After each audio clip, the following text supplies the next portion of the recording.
I am George Robert Yost from Cairo, Illinois. I joined the crew of the Ironclad USS Cairo on January 25, 1862, when I was 14 years old as a first-class boy. I joined a diverse crew of sailors. They were boys and men, dark-skinned and light, not only from our country, but from 10 foreign countries. Our commander was Lieutenant Nathaniel C. Bryant. Our Ironclad was constructed close by at the Mound City shipyards by James Eads. On January 15, 1862, it became part of the Union Army's Western Gunboat Fleet under Flag Officer Andrew Hull Foote. After being assigned to the Ironclad, we made our trial runs to get familiar with it. I decided to keep an account of our daily activities. Soon we received orders to sail to Clarksville, Tennessee, and secure an important railroad bridge there. We sail up the Ohio, Tennessee, and Cumberland rivers, finally approaching Forts Defiance and Clark on February the 17th. Fort Defiance sits on a strategic 200-foot bluff across the Red River from Clarksville, and we expect a battle. But Lieutenant Bryant spots a white flag flying over the Confederate fort, and no guns are fired. When we arrive in Clarksville, there are no rebels to contend with, as they have left before our arrival. However, before leaving, they attempted to burn the railroad bridge we came to secure, but the fire didn't take hold, and we put it out before it could destroy the bridge. After a short stay in Clarksville, we received orders to sail on to Nashville, Tennessee, and secure that city.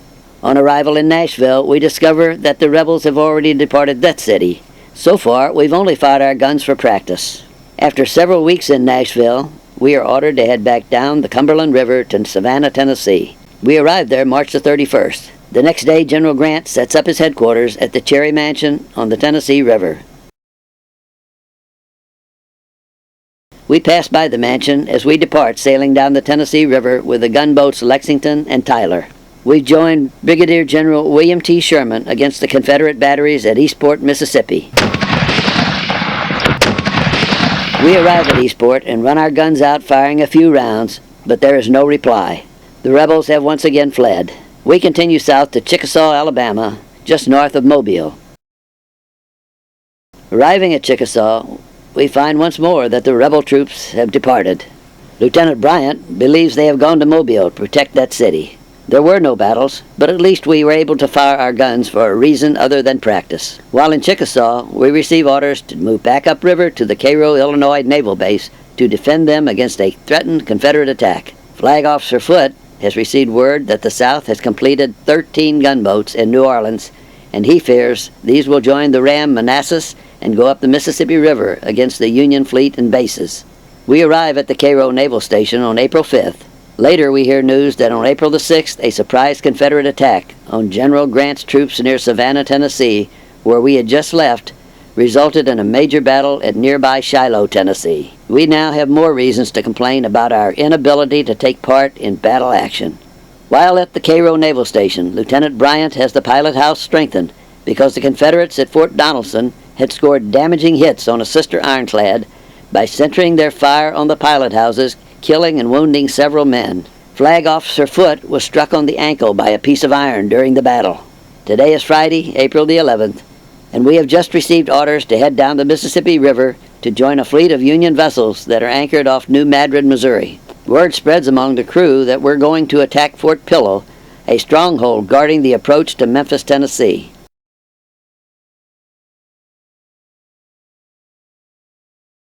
We're ordered to wait behind to protect the unwieldy mortar boats. Meanwhile, Flag Officer Foote's ankle wound has become worse, and he is forced to retire.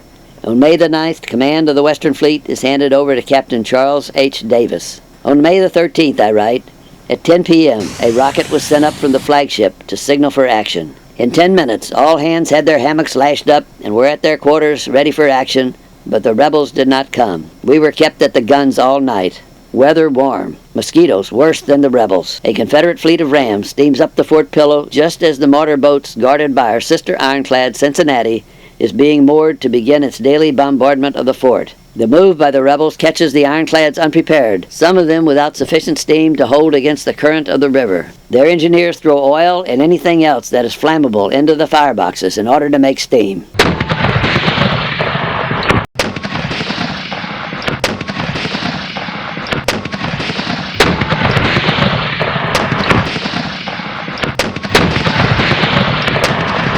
Confederate General Grant ram dashes at the Cincinnati. The ram continues boldly on under fire from nearly the whole fleet and strikes the Cincinnati a violent blow.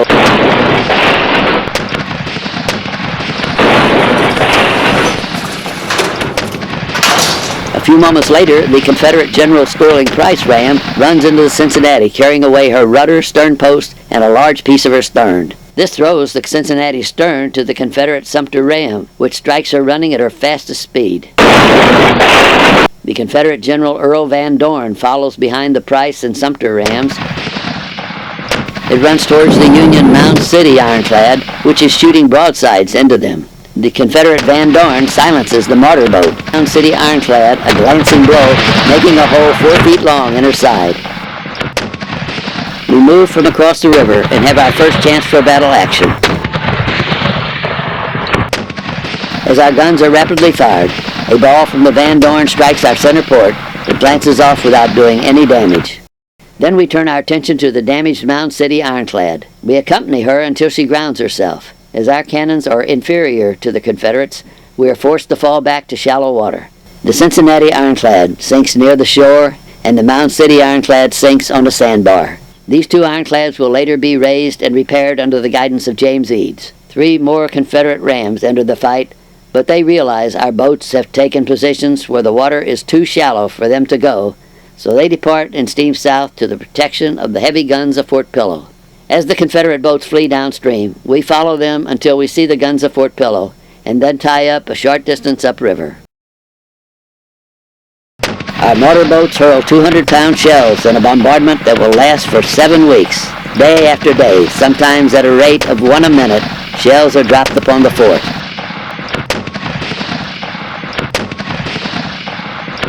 The Confederates fire back occasionally, scoring hits, but never inflicting serious damage. A joint attack on Fort Pillow with troops moving in from the land side is planned for June the 5th, but the rebels evacuate the fort and burn it down on June the 4th. By noon of the next day, the Confederate fleet has moved to Memphis. At last we have something to talk about. We have taken part in what is described as the first fleet action of the war. We now advance on Memphis, arriving there the evening of June the 5th. At dawn, the Confederate fleet, consisting of 8 rams and gunboats, are facing such a shortage of coal that it is unthinkable to go further downstream. They form a line in front of the city to await battle. We start the battle at 9:30 a.m. by firing our 42-pounder bow rifle. Throughout the action, we keep firing, rescuing men from the water, and finally taking part in the running battle.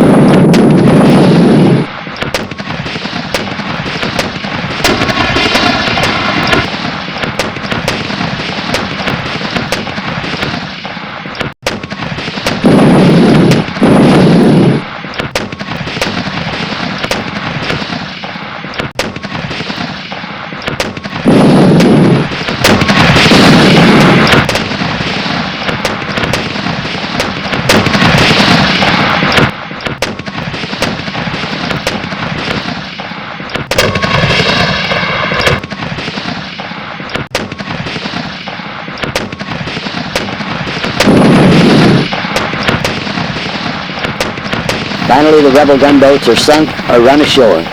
2 more are seriously damaged, and only one, the Van Dorn, manages to escape. By 7 a.m. the battle is over, and we have won. We stay in Memphis for 6 days before heading back upriver to Fort Pillow, where we stay 3 months on patrol duty. On September the 9th, I write, at 8 a.m. we weighed anchor and start down the river. We arrived at Memphis at 8 p.m., dropped anchor astern of the gunboat St. Louis, and went ashore at 8:30 p.m. to buy grub, but returned about 12 midnight without finding any, the stores being all closed. On September the 12th, I write, at 1 p.m. we received on board Commander Selfridge as our captain, Captain Bryant being in ill health. He was sent home to recruit his health. Commander Selfridge, although a hard worker, has a record of misfortune. 2 of his previous vessels were sunk while under his command. Our first assignment after he assumes command is to guard transports taking rebel prisoners down the river for exchange at Vicksburg, Mississippi, and to return with the repatriated Union soldiers. On the way back, Commander Selfridge gets into an argument with Chief Pilot Oscar B. Jolly, one of the best on the river, who promptly resigns. After the incident, we all begin forming our own opinions of the new captain. At 11 p.m. we drop anchor about 50 miles from Helena, Arkansas. I had to stand watch from 8 p.m. to 12 midnight today for not getting my hammock early enough. While there, we received notice from Rear Admiral David D. Porter that an active campaign on the Mississippi is about to begin. It is to be another advance on Vicksburg, this time by land and by water. The Army under General Grant is already moving south from Tennessee. Our assignment will be to help clear out the Yazoo River of rebels as far up as Greenwood, Mississippi. On December the 11th, a reconnaissance up the Yazoo is carried out by the Tenclads, Marmora, and Signal. Some 20 miles up the river, they spot several suspicious items floating on the water. A seaman on the Marmora fires a musket at one of them and it sets off a huge explosion. They realize they have found some of the vaunted Confederate torpedoes. They return to the mouth of the river and say that the number of small scows and stationary floats they saw indicate the presence of other torpedoes. They believe they can take them from the water and deactivate them if they are protected by 1 or 2 gunboats. Commander Selfridge requests permission to use us on such a venture, and Fleet Commander Henry Walk consents. He also designates the gunboats Pittsburgh and Ram Queen of the West to go along with us. The officers are told to avoid the channel where the mines are set. We proceed up the Yazoo River with the other boats. Occasionally, sharpshooters fire from trees on shore, and a few shells are fired at us without damage. Commander Selfridge becomes impatient with our slow progress. He shouts orders to the Queen of the West to go faster. Someone on the Marmora shouts back, "Here is where the torpedoes are." The other officers realize that more speed imperils the safety of the boats. Commander Selfridge sees firing coming from the Marmora, and it is aimed at a block of wood floating on the river. He gets impatient and seems to have little fear of the torpedoes. We take the lead and advance into the unchecked waters. We were drifting dangerously close to the shore.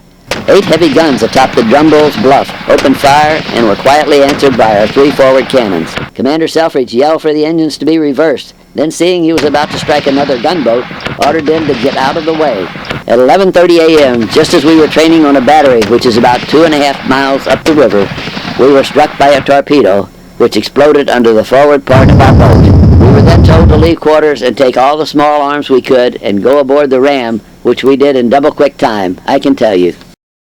I saved 2 revolvers, and most all of us saved something. As we are pulled aboard the other boats, all we can see of our Ironclad are the tops of our 28-foot smokestacks and some flagstaffs poking above the surface of the water. One of our sailors later said that Commander Selfridge had doomed our vessel the minute he stepped aboard.